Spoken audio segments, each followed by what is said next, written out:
Мал эмнэлгийн ерөнхий газраас сэрэмжлүүлж байна. Таргун тахлаас урдчлан сэргийлье. Таргун тахал өвчнө нь нянгаар үүсгэгддэг халдвартай мэрэгчэнтэд тэдний бүүргээр дамжин халдварладаг, тунгалгийн зангилаа уушгийг зөнхлөн гинтээдэг, халууралт, хордлого бүхий байгалийн голомтод зоонуудын цочмог халдварт өвчин юм. Халдвар дамжих зам шууд хавтал. Тахлаар өвчлсөн тарваг, зурм зэрэг мэрэгч, туулаа хэлбэртэн амьтдыг агнах, арсыг нь өвчих, махыг нь эвдэх явцад тухайн хүн арс салстай гинтээсэн тохиолдолд эсвэл ил шарахаар дамжин шууд халдана.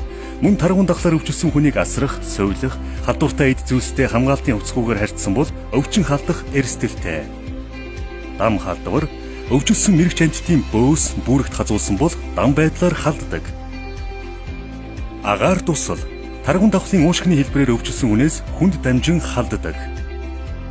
Хоол усруулах зам тахлаар өвчлсөн таргуны түүхий дэрэгтэн эрүүл мэндийн зорилгоор хэрэглэх махан бүтээгдэхүүнийг эзэснээр халдварлана.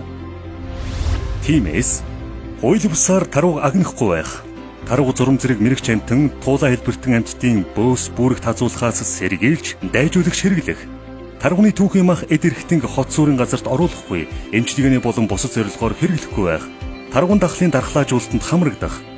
Олноор өгсөн, хөдөлгөөн удааширсан тарваг мэрэгч амьтантай тарвал гар хүрхгүйгээр мэрэгжлийн байгууллагад яаралтай мэдэгдэх нь өвчнөөс өрчсөн сэргийлэх хамгийн үр дүнтэй арга юм. Таргун тахлын эрсдэл өртсөн, өндөр халуурч, булчирхай цочин бүх бие булчингаар шархирч өгдөх, цустай цэр гарах, бөөлжих зэрэг шинж тэмдэг илэрсэн тохиолдолд харийн эрүүл мэндийн байгууллагад яаралтай мэдээлж, дуудлага өгөхийг онцгойлон анхааруулж байна. Иргэн та таргун тахлын халдвараас урьдчилан сэргийлж чадна. Мал эмнэлгийн ерөнхий газар